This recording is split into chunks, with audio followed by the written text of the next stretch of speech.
Hi, friends. I hope everyone is hanging in there.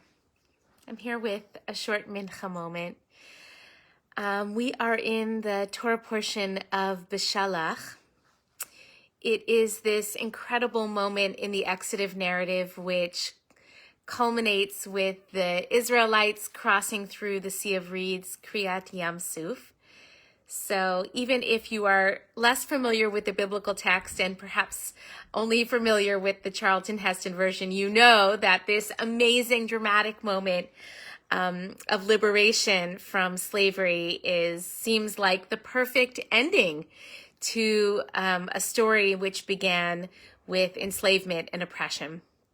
But interestingly, this is not the end of our story.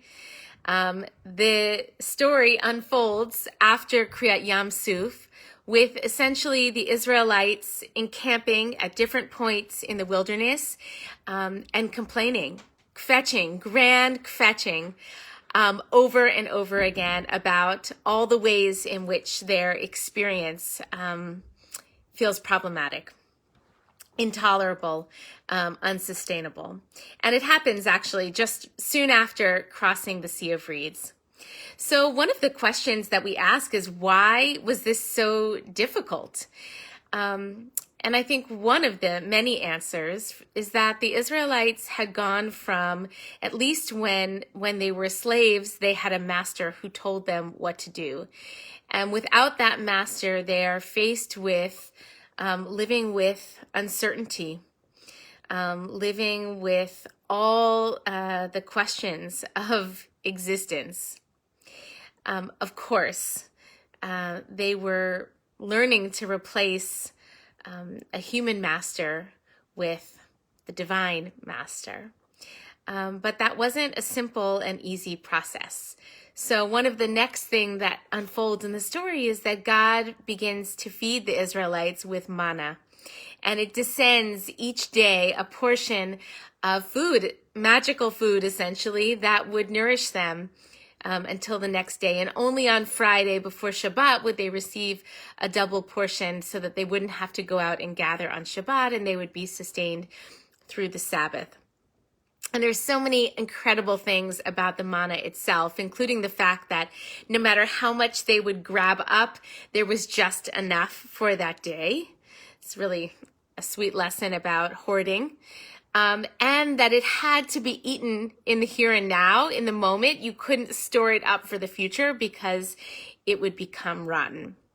But even there, we sense this profound dependence upon God. And I think that what we're working towards spiritually, and our text teaches this in a beautiful sort of developmental way, is working towards interdependence, in which we understand that we are inextricably connected to one another, and that we are a part of God and God is a part of us. And to me, that is the work of the Midbar. That's the work of the wilderness, of learning what we have control over and what is beyond our control. The wisdom to know the difference. Yeah, it's a beautiful prayer and very true.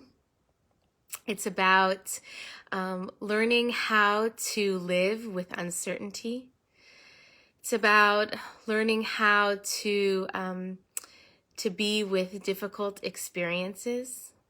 And our spiritual practice, I think, helps us cultivate the capacities that we need to meet this ever evolving path of interdependence, which I believe is the path of the wilderness.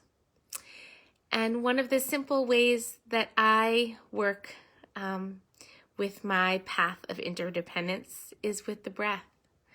We're about to celebrate Tu B'Shvat, the holiday of the trees, on Wednesday night, tomorrow night, and Thursday, right? And every breath I take is a product of this amazing exchange between me and the trees, all of us, and each other and the trees, and this incredible ecosystem that sustains us.